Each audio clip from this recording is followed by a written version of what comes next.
Hi guys, welcome back to Himani Sharma art and craft channel. आज की video में हम फ्लावर पॉट बनाने वाले हैं।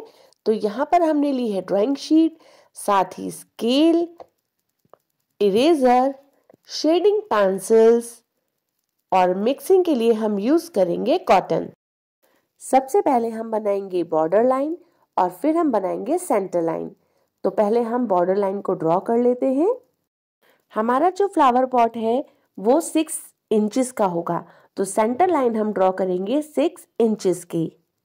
मार्जिन लाइन ड्रॉ करते समय आपको ये ध्यान रखना है कि लाइंस हमें बहुत ज़्यादा डार्क नहीं करनी है, क्योंकि बाद में हम जब इरेज करते हैं तो उसके निशान बने रहते हैं। तो बहुत सॉफ्ट हैंड से, हल्के हाथ से हमें लाइन को ड्रॉ करना है। टॉप पार्ट से हम 2.5 सेंटीमीटर पे मार्क करेंगे, फिर इस 2.5 सेंटीमीटर से अगेन 2.5 सेंटीमीटर पे मार्क करेंगे और लास्ट वाले पॉइंट से हमें 1 सेंटीमीटर पे फिर मार्क करना है।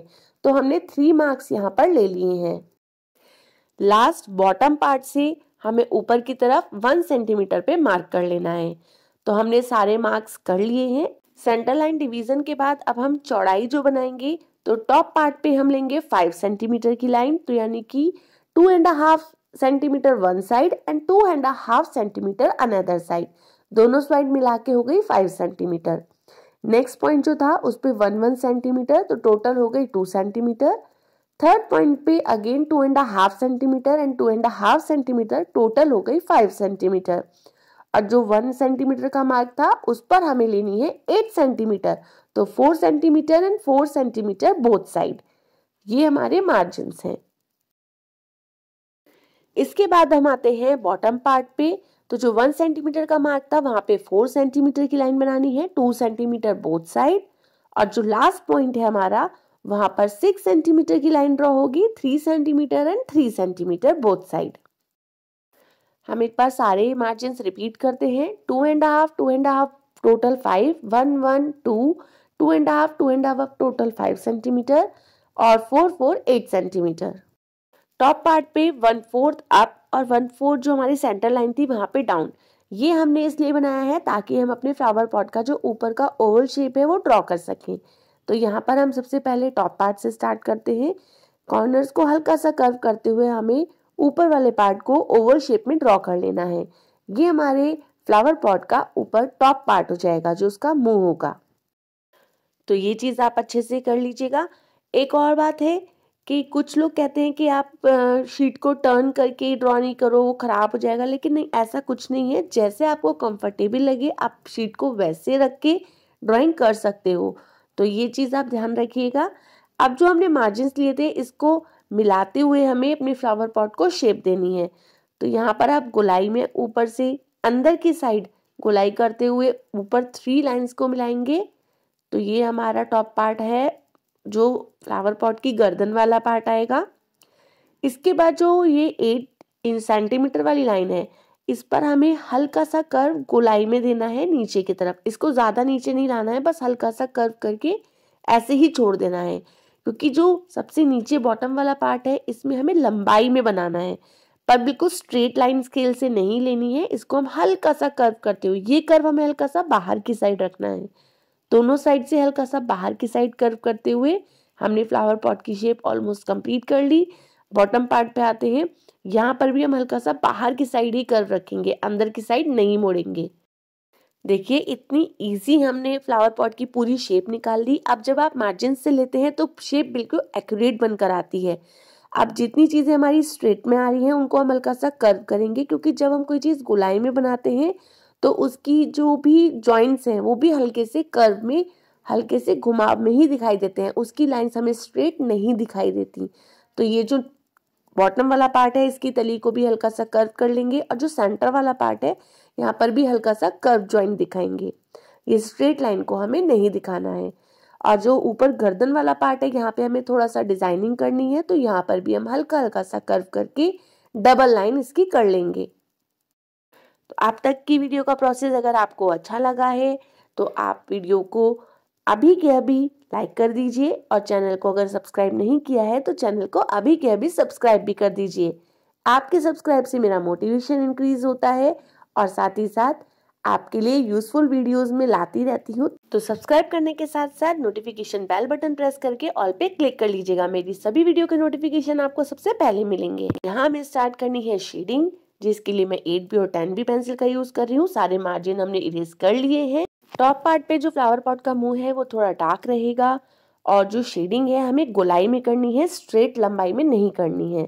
तो ये चीज आप ध्यान रखिएगा। हम यहाँ पर टॉप पार्ट से स्टार्ट करते हैं, क्योंकि ये सबसे अंदर ऊपर वाला पार्ट है और इसमें गहराई ज्यादा दिखानी है, तो ये हमारा सबसे डार्क पोर्शन रहेगा।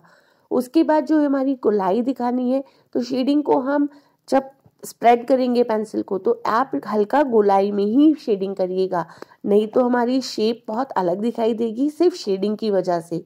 तो ये चीज आप ध्यान रखिएगा कि शेडिंग से जो हमारी शेप है, उस शेप को प्रॉपर दिखाने के लिए शेडिंग बहुत इंपॉर्टेंट होती है। अगर आपकी शेडिंग प्रॉपर वे में नहीं चलेगी तो हमारी फ्लावर पॉट की शेप भी प्रॉपर वे में नहीं दिखेगी। अब हम करेंगे मिक्सिंग कॉटन से, तो इसको भी हम ध्यान रखेंगे, जिस वे में हमने पेंसिल चलाई है उसी वे में हमें मिक्सिंग भी करनी है। आप स्ट्रेट नहीं करिएगा, इसी तरह से गोलाई में हमें शेडिंग की मिक्सिंग भी करनी है। ये वाला पार्ट हमें थोड़ा लाइट रखना है, one side dark one side light, but जो नीचे वाला पार्ट है वो दोनों साइड से हम शेडिंग लेके चलेंगे, और वो ऊपर वाले पार्ट से थोड़ा सा डार्क रहेगा। ये चीज हमें थोड़ा सा शो दिखाने के लिए कि ऊपर वाला पार्ट थोड़ा लाइट वे में बनाना है और नीचे वाला पार्ट थोड़ा सा डार्क बनाना है। और ये देखिए, जिस तरह से मैंने पेंसिल को चलाया है शेडिंग के लिए, आप भी उसी वे में चलाइएगा। हल्की सी कर्व वाली लाइन है और उसको हम अच्छे से मिक्सिंग करेंगे, तो मिक्सिंग भी हमें इसी वे में करनी है। स्मृति चित्रण से रिलेटेड बाकी वीडियोस की लिंक मैंने ऊपर आई बटन पे एंड स्क्रीन पे, और अपनी सभी प्लेलिस्ट के लिंक मैंने अंदर डिस्क्रिप्शन बॉक्स में भी शेयर किए हैं। सभी वीडियोस आपको स्टेप बाय स्टेप मिलेंगी विद प्रॉपर मार्जिन्स। तो बोर्ड एग्जाम से पहले जरूर वॉच कर लीजिएगा। अब देखिए, अब हमें फाइनली करनी है इसकी आउटलाइनिंग। आउटलाइनिंग करने से पहले हम एक पेपर लेंगे, कोई भी शीट हम अपनी पहले ड्राइंग शीट के ऊपर रखेंगे, क्योंकि अगर हम ऐसा नहीं करेंगे तो सारी शेडिंग हमारी मिक्स हो जाएगी। तो यहाँ पर हमने 10B पेंसिल का यूज किया है प्रॉपर आउटलाइनिंग के लिए। आप अगर और ज्यादा डार्क आउटलाइनिंग करना चाहते हैं तो आप 12B पेंसिल का भी यूज कर सकते हैं। आउटलाइनिंग करने के टाइम पर हमें ये चीज ध्यान रखनी है कि बोर्ड एग्जाम में जब हम आउटलाइनिंग करते हैं, या फिर जो एग्जामिनर हमारी कॉपी चेक करता है, उसको सबसे पहले ये दिखाई देता है कि जो बच्चे ने आउटलाइन करी है बिल्कुल भी कहीं से ब्रेक नहीं है, बहुत स्मूथ है, इक्वल है, कहीं से मोटी कहीं से पतली नहीं है। तो ये छोटी छोटी चीजें हैं, अगर आप ध्यान रखेंगे एग्जाम में तो आपको देखते ही एग्जामिनर फुल नंबर दे देगा। अगर लाइंस हमारी ब्रेक हुई भी होती हैं, या फिर हमने जिस मोटाई से आउटलाइन स्टार्ट की और बीच में पेंसिल को शार्प कर लिया, वो कहीं से मोटी आ रही है कहीं से पतली आ रही है, तो वो इतनी अच्छी नहीं दिखाई देती है। तो जब आप आउटलाइन करें तो या तो पेंसिल को पहले ही शार्प करके रखें, या फिर जिस भी मोटाई के साथ आपने आउटलाइन स्टार्ट की है उसी के साथ पूरी आउटलाइन कंप्लीट करें। तो ये थी आज आपके लिए स्पेशल टिप। ये पार्ट कंप्लीट हो गया है। अब हम जो नीचे वाला पार्ट है उसमें थोड़ा सा डिजाइन बनाते हैं। हमारा फ्लावर पॉट थोड़ा सा हल्का सा लग रहा है, क्योंकि ये वाला जो बीच वाला पार्ट था काफी ब्रॉड है। इसको हैवी करने के लिए यहाँ पे मैं डिजाइन बना रही हूँ। आप अपनी मर्जी का कोई भी डिजाइन बना सकते हैं। सो गाइज, मैं बहुत मेहनत से आप लोगों के लिए वीडियोस बना के लेकर आती हूँ। आपके लिए यूजफुल वीडियोस हैं ये, और आपके एग्जाम्स में काम आने वाली हैं। आपके नंबर इंक्रीज हो सकते हैं इससे। तो प्लीज आप थोड़ा सा सपोर्ट मेरे को भी करो। वीडियो को अभी के अभी लाइक कर दीजिए, और मेरे चैनल की रीच बढ़ाने के लिए आप वीडियो को फुल वॉच कीजिएगा, बाकी वीडियोस को भी वॉच कीजिएगा प्लेलिस्ट में जाके। और वीडियो अगर आपको सच में यूजफुल लगी है तो मेरे चैनल को भी सब्सक्राइब कर लीजिएगा। साथ ही अपने सभी फ्रेंड्स के साथ शेयर करना भी भूलना नहीं। और ये देखिए, इसी के साथ हमारा ये डिजाइन ऑलमोस्ट कंप्लीट हो गया है। तो ये देखिए कितना सुंदर डिजाइन निकल कर आया है, बट इसमें हल्की सी अभी शेडिंग हम और करेंगे। तो जो हमने पत्तियां बनाई हैं उसका जहाँ पर जॉइंट आ रहा है उस वाले पार्ट पे हमें बहुत ज्यादा डार्क नहीं करनी, बट हल्के हल्का सा जॉइंट को डार्क करना है। तो जो बिल्कुल सेंटर वाला पार्ट है उसका, उसमें थोड़ी थोड़ी सी हम करेंगे शेडिंग। वैसे भी ड्राइंग एक ऐसा सब्जेक्ट है ना जिसमें आप अपनी मन की सारी जितनी भी क्रिएटिविटी है उसको आप दिखा सकते हैं। तो यहाँ पर आप अपनी क्रिएटिविटी को इंक्रीज कीजिए और जो चाहे वो डिजाइन बना लीजिए। थोड़ा सा डिजाइन हम यहाँ पर गर्दन वाले पार्ट पे भी बना लेते हैं। बहुत सिंपल डिजाइन बनाया है यहाँ पर हमने, इसको भी ज्यादा हैवी नहीं बनाना है क्योंकि हैवी डिजाइन हमने नीचे बना लिया है। थोड़ी सी दिखाएंगे शेडो, क्योंकि बोर्ड एग्जाम में आता है छाया प्रति छाया सहित, तो बहुत ज्यादा डार्क हमें नहीं बनानी है। बट ये चीज ध्यान रखिएगा कि वन साइड पर हल्का सा बिल्कुल बॉटम पार्ट पर हमें हल्की हल्की शेडिंग दिखानी है। So this is the final look.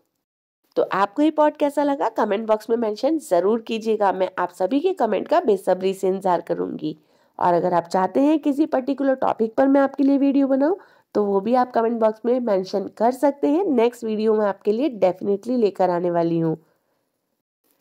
So thank you so very much for watching my video. मिलती हूँ आपसे नेक्स्ट वीडियो में, तब तक के लिए बाय बाय, टेक केयर।